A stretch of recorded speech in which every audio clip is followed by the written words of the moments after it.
before I left NBC, 1966, we're gearing up for the off-year elections. And as I told you, I was covering governors. But I'd kept a sort of tabs on Richard Nixon for a long time. And a friend told me that Nixon would be available for a backgrounder. And so my wife, very pregnant, and I went up to see him in his New York apartment. And Nixon was about to set out, and I was going to go and cover him on a tour of 43 congressional districts to campaign for Republican candidates. And he sat there in his apartment, first a few sort of nice things to my wife about the baby she was expecting. Then he sat there in his blue suit and his black shoes, line of elephants behind him on the mantelpiece in his study, and without a note and from memory, reviewed all the 43 congressional districts he was going to go to, mentioning the challenger and the incumbent and the results of the last election, what the issues were, and what the outcome was likely to be, what the margin was. When it was all over, he was right in all but 3 of them. And he'd done this entirely from memory, not a note, nothing. I had many instances with Nixon of really extraordinary. Anyway, I followed him for those few weeks on that campaign trail in the fall of '66, and it was really extraordinary. I came to a conclusion, which I wrote about later. We were in a studio in Miami where he was taping an interview or some spots, I've forgotten. And we were in a control room, an unused control room, but it was up on the screens.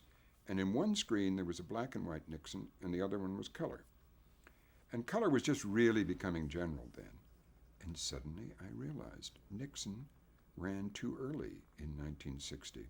If there had been color in 1960, forget all this stuff about the unshaven look and everything else. I don't think Nixon would have done nearly as badly. Nixon looked great on color, and he looked terrible right next to each other. There was the Herb Block Nixon in black and white, and next to it was the new, or whatever it was, version of Nixon. Right. And I think color made a huge difference in Nixon's. It's an interesting point. Yeah. Public television said, we want to set up a news operation in Washington, and we want to cover the '72 election in a different way. Will you come back on loan from the BBC and cover the '72 election?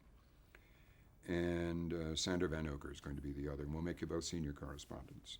And so I went back, partly because I was running into money troubles, and they offered enough money on American scales that made it worth going. Took my family back to Washington, where my wife had grown up, and we covered the '72 election. I think we did some very innovative reporting, actually, on that.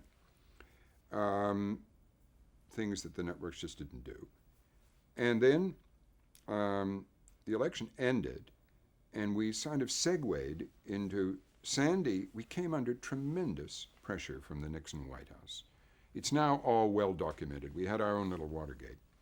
I have memos, Haldeman, eyes only the president. We've got to get rid of MacNeil and Van Oker, and we're going to spread the word in Congress what they're being paid out of public money and all this kind of thing. Threatening local public television stations if they carried our program, they would lose their federal money. A really heinous behavior, but part of the dirty tricks. And Sandy was actually on the enemies list, and I wasn't, but I was on a sort of secondary enemies list. And we were known in the press as the balding hippie and his icy blonde sidekick. And so, anyway, Sandy, under the pressure of all that attack, left at the end of that year, '72, and he was replaced by Jim Lehrer, who had come up from Texas to be a public affairs coordinator for PBS, having run a local news show in Dallas. And he and I became partners on a magazine program called America 73, and we instantly became very close friends. Just one of those things. We lived near each other. We had 2 kids in the same kindergarten in Bethesda. We instantly became very good friends. And when the decision came late in the spring, the question came, the Senate Watergate hearings were beginning. What should public television do? The stations were canvassed, and the results came out 50.5% yes, 49.5% no. That was interpreted by us as a generous yes, and by the guys running PBS, and so we covered the Watergate hearings, which were historic. Because public television covered them without stop all day long, never broke away for commercials, never got bored and cut away when it was dull, and carried them again all evening.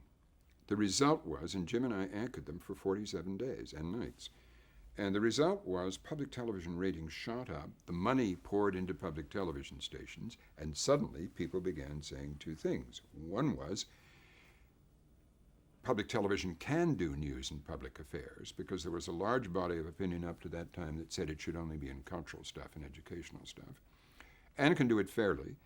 And besides, you two should have a nightly show. You're a team now, and you should have a nightly show.